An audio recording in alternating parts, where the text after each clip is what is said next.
Hi everybody, Mature Simmer. Welcome to this edition of Mods Worth Noting.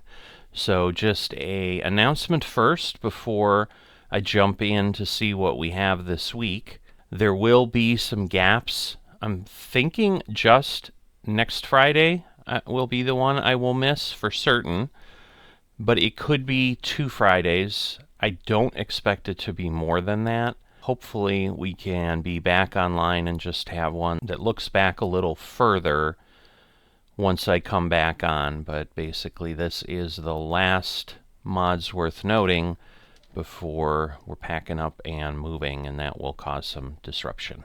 Interactive control is one of those mods that is going to require some deep work on your part to be familiar with how to change things. From what I can tell, I've never used it myself, but it has returned to Farming Simulator 25. It did exist in Farming Simulator 22, and it basically allows you to create interactive click points within your equipment, and it's enabled for certain pieces of equipment, but this is a mod that basically enables other mods or requires other mods to be able to function. So just keep that in mind and look at it. But the example is here where they can set things, such as, looks like probably turning on lights.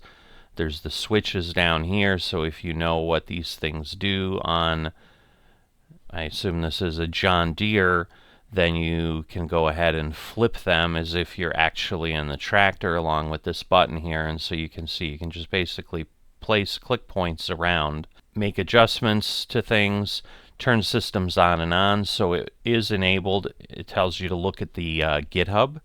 So for further information, read me on GitHub. They talk about vehicle control add-on, precision farming, guidance steering. So those type of things could be turned on and off with just push points within your tractor to make it a little more immersive for yourself. Another immersion mod, No Exotic Crops by Weasel Mods, gets rid of everything that really wouldn't grow in the northern part of Europe. So it shows the examples: olive, grape, cotton, sugarcane, and rice. So the benefit that will have is that if you look at the crop types and the fields, you're not going to see those things spawn on fields you don't own, and therefore they exist around. So obviously you've always been able to say, well, I'm not going to plant those things because that wouldn't be realistic in the region I'm in. But this mod gives you the ability to change that. In addition, it does talk about, for customization, you can go into the Lua file within these lines and you can edit which crops are disabled. So if you want to add additional ones or remove some of these based on different regions you're playing, it does give you that flexibility. Quick Selector puts a bunch of buttons on your screen that you can use to do really a lot of things. So it's almost a different version of what we talked about with interactive control. So if you look here, this is what it does. So you have a lot of buttons here. It shows you your current equipment list, and then the things that are attached to that gives you information about the equipment that you're highlighting. So the one in green there. So on this screenshot, it gives you a little bit of information, well, quite a bit of information. Basically explains to you what all those buttons do. You can use something called reorder, vehicle list reorder, where it will allow you to kind of reorder how things appear, so that obviously maybe the things you use most often will appear together. It has a lights control, which kind of brings out another menu that lets you individually control lights on certain pieces of equipment. I'm assuming it's as long as the equipment allows that.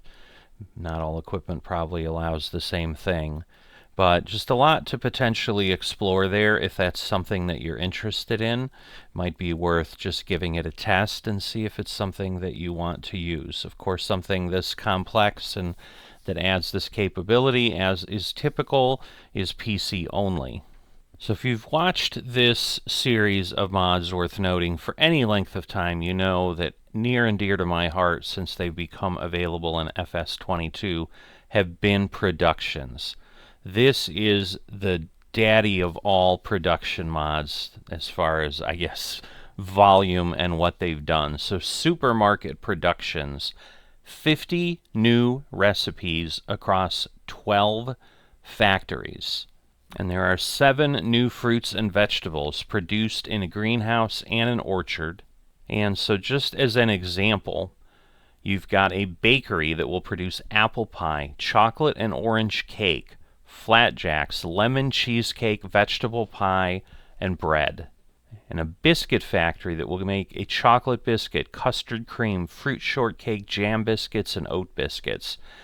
The list goes on and on. Obviously, again, there's 12 factories, so if you love productions, want to maybe just even use a couple of these, go ahead and take a look. And that will do it for this edition of Mods Worth Noting. Again, a reminder here at the tail end, this will be gone for a few cycles until I'm done moving and able to get back going. And I will see you next time.